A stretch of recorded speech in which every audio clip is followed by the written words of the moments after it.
किसी को हटाना, किसी को नहीं हटाना, इसलिए कि गरीब रेहड़ी पटरी वाले जो लोग हैं उन गरीबों के साथ अन्याय हुआ है। मैं ये नहीं कहता कि अतिक्रमण नहीं हटाना चाहिए, अतिक्रमण हटाना चाहिए, पर कम से कम रेहड़ी पटरी वाले जो गरीब लोग हैं उनको पहले व्यवस्था की जानी चाहिए, फिर उनको हटाना चाहिए। रास्ते में अगर रेहड़ी पटरी वालों को हटा रहे हो तो बाकी जो छप्पर लगे हुए हैं उनको भी हटाना चाहिए। दूसरा, प्रवीण पोपली जी ने मेयर के चुनाव के दरमियान जो नॉमिनेशन पेपर फाइल किया है उसमें अपना नाम गलत लिखना, एफिडेविट में नाम कुछ और है और नॉमिनेशन पेपर पे फ्रंट में नाम कुछ और है। तो सर ये बारीकी से चीज जो चेक की जाती है, लेकिन इतनी बड़ी गलती कैसे होगी? देखिए, ओवर कॉन्फिडेंस होता है, अधिकारी दबाव में होता है, सरकार का प्रभाव होता है। जो सरकार का प्रभाव वाला व्यक्ति है उसके नॉमिनेशन को तो आया और दस्तखत मारे पास। बारीकी में तो और जो विरोधी पार्टियों के होते हैं, आजाद उम्मीदवार होते हैं, उनके देखे जाते हैं। नहीं है, मेरे कहने की जरूरत नहीं है, आप देख ही रहे हो ना। अगर इसकी जगह ये जो प्रवीण कुमार है, कृष्ण कुमार अगर इस तरीके से लिखा जाता तो मेरा नॉमिनेशन रद्द हो जाता। बात रेहड़ी वालों की करें तो इनको तो अतिक्रमण के लिए कहते हैं कि अतिक्रमण कर रहे हैं रेहड़ी वाले जी। बात राजगुरु मार्केट की करें, सड़क के बीचों बीच पार्किंग व्यवस्था की हुई है, तो आने जाने जो पैदल जो चलते हैं उनके लिए बड़ी काफी परेशानी का सामना आपको करना पड़ता है। इधर जो बरामदे हैं वो दुकानदारों ने कब्जा रखे हैं, तो इस पे क्या कहना चाहोगे? मैं यही कहूंगा, रेहड़ी पटरी वाले जितने लोग हैं उनकी व्यवस्था की जाए। शहर में जिस तरीके से पिछले मेयर, चेयरमैन, प्रधान जिन्होंने व्यवस्था राजगुरु मार्केट की थी, उसमें ना तो आम जनता को कोई तकलीफ होती थी और ना ही दुकानदार को तकलीफ थी, बीच का रास्ता निकालते थे। मैं भी रहा हूं नगर परिषद का प्रधान, कभी शिकायत नहीं मिली रेहड़ी वालों की, कभी शिकायत नहीं मिली राजगुरु मार्केट की, कभी शिकायत नहीं मिली जनता की। देखो, मैं नहीं कहता कि अतिक्रमण करो, अतिक्रमण हटाने का एक तरीका होता है। अगर आपको हटाना तो एक लाइन से हटाओ। 14 सेक्टर में रेहड़ी वालों को हटा दिया, कोने पे दुकान वाले हैं उनके छप्पर खड़े। नगोरी गेट पे आओ, रेहड़ी वालों को हटा दिया, फ्रूट की और की दुकानें लगी हैं उनका छप्पर एज इट इज लगे, उनके जो बाहर जो शोकेस लगे हैं, काउंटर लगे हैं, वो एज इट इज पड़े। सत्ता पार्टी के मेयर है, अभी तक आप कह रहे थे कि जो विरोधी पार्टी होती है उनकी तो रेक्टिफिकेशन पहले ही निकालनी चाहिए। क्या आपको लगता है, आप भी कह रहे हैं कि मैं प्रक्रिया शुरू करूंगा, तो किस तरह की प्रक्रिया करेंगे? क्योंकि सत्ता पार्टी, देखिए, मैं सत्ता पार्टी और विपक्ष से मेरा कोई मतलब नहीं, मैं स्थानीय लेवल की फिलहाल बात कर रहा हूं, मैं राजनीतिक बात नहीं कर रहा।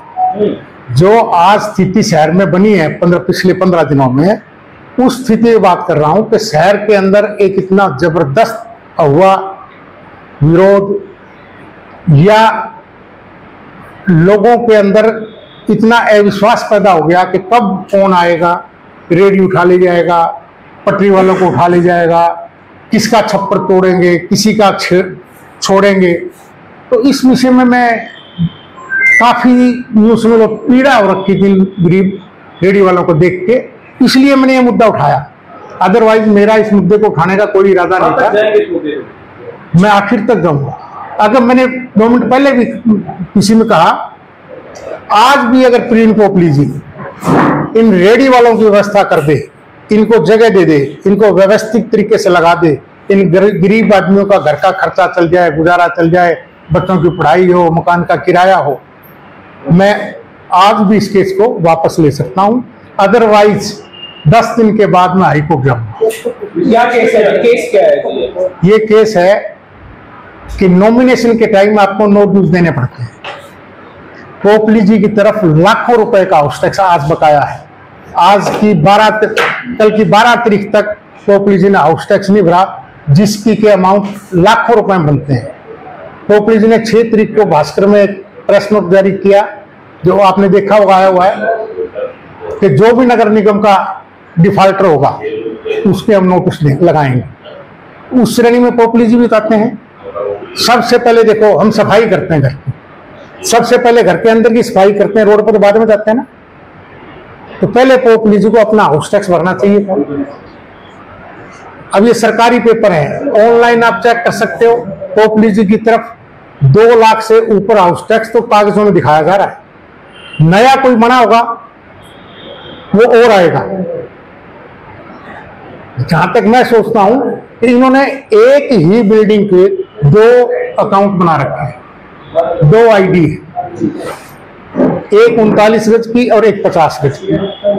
जबकि प्रवीण पोपलीजी की रजिस्ट्री के अंदर 71.65 स्क्वायर गज की रजिस्ट्री,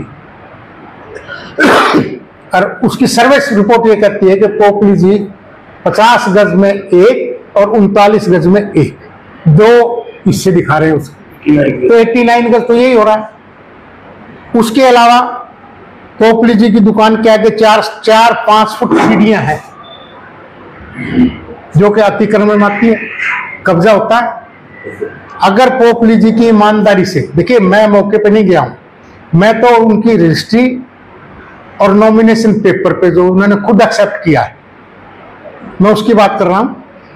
इसकी प्रशासन जांच करे, जांच करने के बाद अगर इन सरकारी जमीन पे इनका कब्जा है तो इनको तुरंत प्रभाव से हटाया जाए। तो सर ये जो अतिक्रमण का जो खेला जा रहा है, जो अतिक्रमण रेडी वालों को ही टारगेट किया गया। मैंने पहले भी सवाल आपसे ये किया था कि राजगुरु मार्केट के अंदर जो बरामदे हैं उनको कब्जा किया हुआ, पूरा निकलने के लिए जगह नहीं है, लोगों को बीच में कर दी गई है पार्किंग। यदि गाड़ी निकलती है तो कैसे निकलेगा? देखो मैंने ये पहले भी कहा, अतिक्रमण तो कहीं नहीं होना चाहिए। सवाल ये है कि राजगुरु मार्केट में भी अगर ब्रांडों को व्यवस्थित तरीके से आम पब्लिक को आने जाने में तकलीफ ना, परिवार बड़े हो गए, दुकानें छोटी हो गई, थोड़ी बहुत अव्यवस्था हो जाती है, पर उसका भी एक तरीका होता है, बीच का रास्ता निकलता है। ना जनता को तकलीफ, ना दुकान वाले को तकलीफ, ना निगम को तकलीफ। पहले सबने रास्ते निकाले ऐसे। ये थोड़ी है कि मैं तो गब्बर सिंह बन गया, वो थोड़ी देर पहले एक वीडियो चल रहा था बोले सन्नी देओल बन गया, ऐसा नहीं हुआ। देखो मेयर शहर का प्रथम नागरिक होता है, उसको मृदुभाषी होना चाहिए, जनता के साथ बड़े प्यार से पेश आना चाहिए। वो उनका तो लहजा ही मैं देखा हूं कि इस की भी बातें वायरल हुई हैं। क्या अच्छी बात है, क्या अच्छी बात। ऐसी भाषा का प्रयोग नहीं करना चाहिए। मैंने काफी सारे वीडियो देखे हैं। इतना अहंकार नहीं होना चाहिए। अहंकार तो रावण का ही नहीं रहा, तो प्रवीण पोपलीजी हैं, अहंकार तो रावण का ही नहीं रहा। तो अहंकार छोड़ के अपने शहर को देखो, शहर के विकास के बारे में देखो। अतिक्रमण हटाना है तो एक लाइन से हटाओ। ये नहीं है कि भाई ये हटा दिया ये छोड़ दिया, फलाने मंत्री का फोन आ गया छोड़ दिया, फलाने पूर्व विधायक का फोन आ गया बोले ये छोड़ दिया, ये उठा लिया। ऐसा नहीं करना चाहिए। अब कुल मिलाकर बात यह है कि अगर वो रेडी वालों के प्रति अच्छा रवैया अपनाते हैं तो ये अच्छे रवैये की बात नहीं है। मैं ये कहता हूं कि अतिक्रमण मत करने दो, उनको तय बाजारी के तहत जगह अलॉट करो। जो हमारा भारत सरकार का प्रावधान है, गरीब भी हटाओ और गरीबों को बसाओ। 100 गज के प्लाट क्यों दे रहे हैं गरीबों को? सरकार दे रही है ना। तो इनने कितना चाहिए? इन्हें तो 5 गज भी जगह नहीं चाहिए। एक दीवार के साथ अगर रेडी खड़ी कर भी लेते हैं, गरीब आदमी गुजारा करता है, उनके बच्चे पढ़ते हैं, दुकान का उनका घर का किराया है, बच्चों की फीस है, रोटी भी खानी होती है उनको। अभी एक महीने से ये लोग घर में खाली बैठे, क्या करेंगे? कोई चोरी करेगा, कोई और उल्टे पुल्टे काम करेगा, कोई ट्रेन स्नैचिंग करेगा। देखो पेट तो पालना है, काम तो रोटी तो सबको खानी है, तो तरीके तो निकालेंगे ना। तो मेरी तो यही अपील है पोपलीजी से भी और डिप्टी कमिश्नर हिसार से, वो खुद इसका संज्ञान लें और खुद इस मामले में हस्तक्षेप करें। अब तक डीसी साहब ने इसमें हस्तक्षेप नहीं किया है। मैं देख रहा हूं डीसी साहब को इसमें खुद को हस्तक्षेप करके, वो जिले के मालिक है, उनकी ड्यूटी भी है कि अगर उसके जिले डीसी साहब के जिले में अगर कोई दिक्कत हो रही है तो उसमें संज्ञान ले।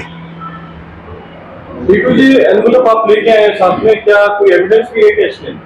नहीं, एविडेंस नहीं है तो कागज है। देखिए कई बार क्या होता है कि सामने वाला कहता है बोले जी आप तो फॉल्स बकवास कर रहे हो।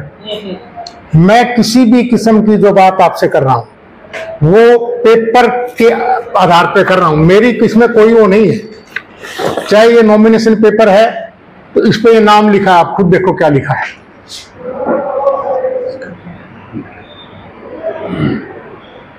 बताओ सर, आप बताओ। आप देखो, ये प्रवीण कुमार है क्या, जिस नॉमिनेशन पेपर को उन्होंने पास किया है, जब जिस कैंडिडेट का नाम ही सही ना हो, एफिडेविट में नाम कुछ और है और इसमें नाम कुछ और है।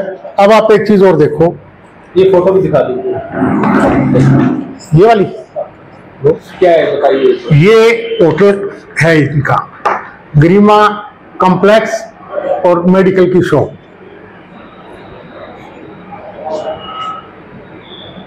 इसका 4 महीने का बिजली का बिल बकाया है।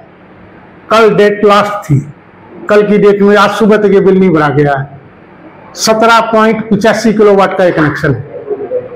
आम आदमी का अगर कोई कनेक्शन 1 किलोवाट का भी हो, अगर उसने बिजली का बिल ना भरा हो तो 1 घंटे में बिजली विभाग उसका कनेक्शन काट देती है। आपने अभी बताया कि ये जहाँ होटल बना हुआ है वहाँ फायर ब्रिगेड से नहीं जा सकती। मैंने पहले ही बताया कि कोई भी कॉम्प्लेक्स बनेगा, कोई मॉल बनेगा, मॉल के चारों तरफ, होटल के चारों तरफ खाली जगह छोड़नी पड़ती है। और जिस होटल में फायर ब्रिगेड जाने का रास्ता ना हो, उस होटल का, उस कॉम्प्लेक्स का नक्शा पास नहीं हो सकता। ये रेजिडेंशियल एरिया है, मुझे नहीं पता ये रेजिडेंस का नक्शा पास है या कमर्शियल पास करा रखा है, मुझे इस बात का ज्ञान नहीं है। इसमें चाहे नक्शा रेजिडेंशियल हो, चाहे इन्होंने कमर्शियल भी पास किया हुआ है, तो ये 5.5 मंजिल बिल्डिंग दिखा रखी है,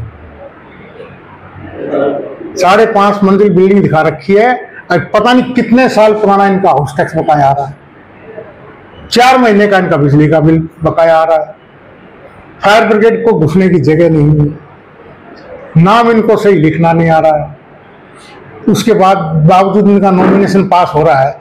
बड़ी अचंभे की बात है, कितने बड़े अधिकारी बैठे हैं।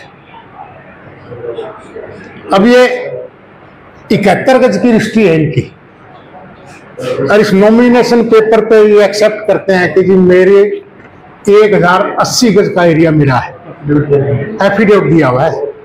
1080 गज अपनी जगह दिखा रहे हैं, जो रजिस्ट्री में 71.65 स्क्वायर गज, 1080 गज जगह दिखा रहे हैं। बिल्ट अप एरिया उसमें से अपना 1000 गज दिखा रहे हैं। रजिस्ट्री जब 600 गज की है, इस मामले को कहाँ तक लेकर जाएंगे जी आप? देखो, मैं तो जब तक मेरे में दम है ना, तब तक लेके जाऊं। मेयर की कुर्सी मतलब हटवा कर जाएंगे? देखो, एज पर लॉ कानून ये कहता है कि ये कुर्सी के काबिल नहीं है। सरकार इनकी है, प्रशासन इनका है। मेरे को तो एक IAS अफसर ADC साहब ने जो है मेरे को डिस्क्वालीफाई कर दिया इसी के मामले में, और मैं डिस्क्वालीफाई करके मेरे को जो है वो चंडीगढ़ कागज भेज दिए। चंडीगढ़ वालों ने मेरे को, मैंने हाईकोर्ट का नोटिस दे दिया, उन्होंने मेरे को सुना ही नहीं। उसके बाद मैंने पूछा तो 27 साल हो गए, आज तक वो फाइल ही नहीं पाई।